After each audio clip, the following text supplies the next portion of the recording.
There are places around the world where everyday life costs a fraction of what you pay back home, yet most people never consider them. The biggest surprise isn't just how affordable these destinations are, it's what that affordability actually looks like. Imagine waking up in a beautiful coastal town, enjoying fresh local food, renting your own comfortable place, and still spending far less than you would in many Western cities. In this video, I'm sharing with you the 7 countries where you can live on just $30 a day. From hidden beach towns to historic cities around the world, these destinations prove that a lower cost of living doesn't have to mean a lower quality of life. At number 7, we have Sri Lanka. When most people hear Sri Lanka, they still think of the civil conflict that ended years ago, but the Sri Lanka of now is one of Asia's most underrated value destinations. Imagine starting your morning just minutes from the ocean, enjoying a beachside breakfast for a few dollars, and ending your day with a relaxing massage that costs a fraction of what you'd pay back home. For a single traveler, a comfortable lifestyle with rent, food, and transport usually falls around $1,000 to $2,200 a month, but living more locally and avoiding premium beachfront areas can bring that closer to $30 a day. Daily expenses are incredibly manageable. Tuk-tuks and buses are cheap, fresh tropical fruit is abundant, and local markets offer produce at prices that feel almost impossible compared with Western grocery stores. Healthcare is a major advantage. Private clinics offer quality care at affordable prices, with many doctors trained internationally. The lifestyle depends on where you settle. Colombo offers city life and remote work opportunities, Kandy and Ella bring mountain views and cooler weather, while Gali offers colonial charm by the sea. Sri Lanka may not have the simplest visa options, but its transformation is undeniable. Today, the biggest challenge might simply be finding a beach that's too quiet and remembering to wear sunscreen. Number 6, Georgia. Located between the Black Sea and the Caucasus Mountains, the one people forget exists until someone mentions the wine, and then they won't shut up about it. And honestly, that's fair, because the wine is that good. Here's the thing I really love about Georgia, and it's rare enough that I want to say it clearly. Citizens of roughly 95 countries can just walk in and stay a full year without applying for anything at all. No visa office, no paperwork pile, just a stamp at the airport and somewhere to sleep that night. I don't know many other countries left on Earth that'll let you do that. Tbilisi is where most people end up landing: cobblestone streets, wine bars tucked into basements, and one-bedroom rent that regularly comes in under $400 a month. A sit-down dinner for 2, wine included, runs you under $15, and Georgian wine deserves every bit of the hype it gets. The winemaking tradition here traces back roughly 8,000 years according to archaeologists, so they've had a fair amount of time to figure it out. If you're into winter sports, skiing runs under $30 a day for lift tickets at resorts that would charge triple in the Alps, and a pint of craft beer at the base of the slopes lands around $250. Total monthly costs for most single travelers stay well under $900, and that number's held pretty steady even as Georgia's popularity among remote workers keeps climbing year after year. If you want the coast instead of the mountains, Batumi on the Black Sea gives you a beach town lined with palm trees and casinos that feel imported from somewhere far pricier, but the prices stay completely grounded in reality. And you have to try khachapuri, this boat-shaped bread stuffed with cheese and a cracked egg on top, costs about $3, and could easily feed 2 people who aren't especially hungry. Then there's the supra, the traditional Georgian feast where a table master leads round after round of toasts that can stretch on for hours. That one tradition alone tells you something about the culture you'd be signing up for. Downside? It's a small country, and if you're picturing endless regional variety the way you'd get in somewhere like Mexico or the Philippines, that's not really what's on offer here. But what it lacks in size, it more than makes up for, by cramming Mediterranean coastal warmth and mountain snow into a few hours' drive of each other, which makes the whole country feel like 3 different destinations wrapped inside one visa-free stamp. Number 5, Mexico. For Americans, Mexico is one of the easiest countries to relocate to.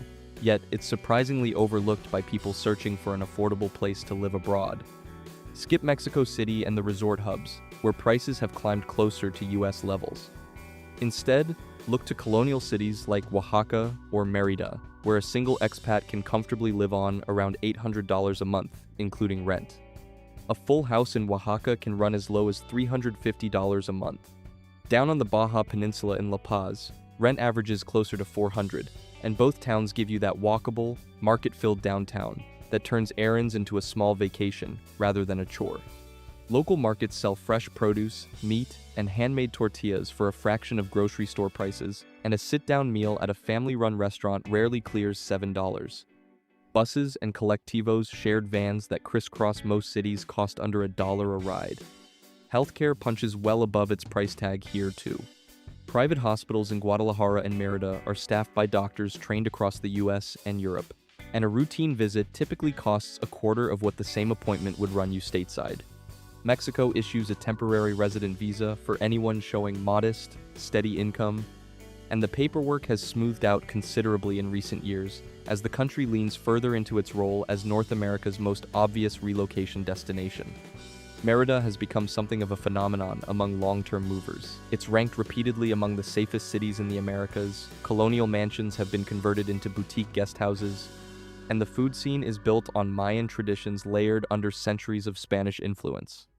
I want to be straight with you on the safety question though, because it's the number one thing people ask me about Mexico, and it varies a lot by region. This is one destination where it really pays to research the specific area you'll be moving to, as safety and quality of life can vary significantly. That said, in the towns where expats have established larger communities, those concerns tend to diminish and rarely affect daily life. Weekend trips to cenotes, natural swimming holes carved into limestone bedrock, cost next to nothing and sit a short drive from almost anywhere in the region, turning what would be a bucket list excursion elsewhere into a casual Saturday plan you barely think twice about. Before we continue, take a second to like, subscribe, and press the bell icon so you never miss affordable places to live around the world.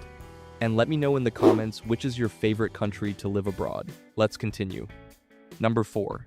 The Philippines. Spread across more than 7,000 islands, the Philippines has an advantage almost nothing else can touch. English is spoken fluently, everywhere, as a primary language. That strips away one of the biggest hurdles that usually comes bundled with moving abroad, and I honestly don't think people give that enough credit when they're weighing their options. Skip Manila's priciest districts, Makati and BGC, where rent can climb toward $1,000, and head to Cebu City instead, where a modern one-bedroom apartment runs $400 to $800, or a smaller provincial town, where comfortable apartments go for as little as $200. A full meal at a local turo-turo eatery, the kind where you point at trays of home-cooked dishes and just pay by the plate, costs $1 to $3, and jeepneys and tricycles get you across town for under 50 cents. A single person living in a provincial city can comfortably land in the $800 to $1,200 range total, and outside the 2 or 3 priciest cities, that number slides right into the $300 a day zone. If beach and island life is more your speed, Palawan and Siargao offer that experience at a fraction of what you'd pay anywhere comparable in Southeast Asia. Coral reefs, waterfalls, and surf breaks a short boat ride from wherever you've rented.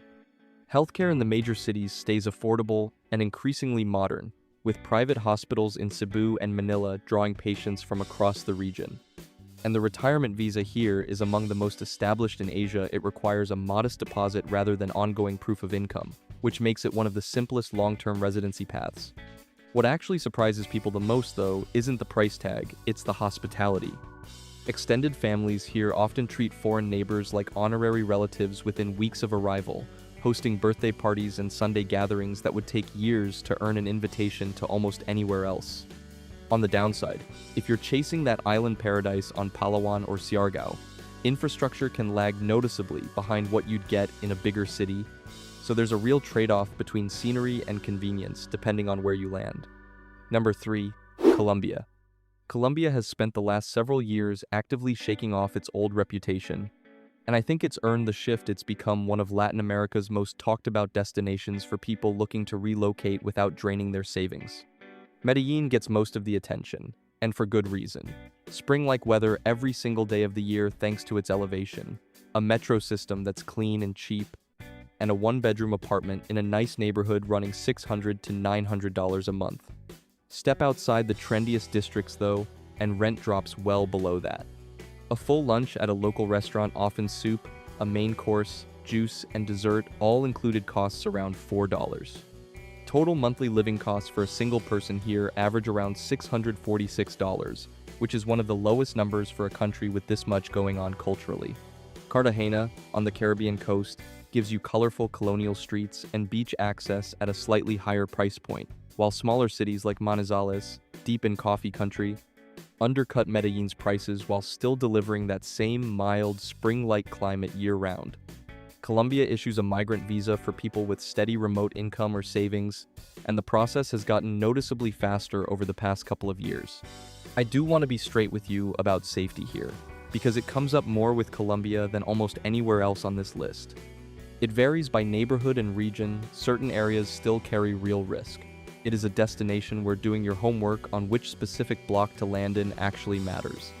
But in the pockets where expats have settled in numbers, like Poblado in Medellin and the historic center in Cartagena, safety concerns have faded enough that entire communities of remote workers now treat them as a base rather than a stopover. Language exchanges, salsa nights, and co-working meetups that make the transition feel less like starting over from scratch and more like joining something that's already in motion. Number 2, Cambodia. On paper, Cambodia ranks among the cheapest countries on the entire list. And once you actually break the numbers down, it's obvious why so many long-term travelers eventually stop moving and just stay put.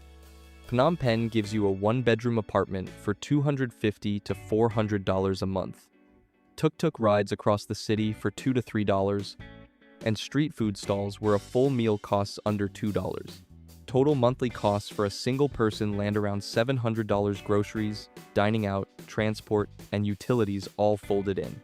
Siem Reap, home to the Angkor Temple complex, runs even cheaper outside the immediate tourist zone and hosts a sizable community of foreigners who came for a few days of temple hopping and ended up signing a lease instead.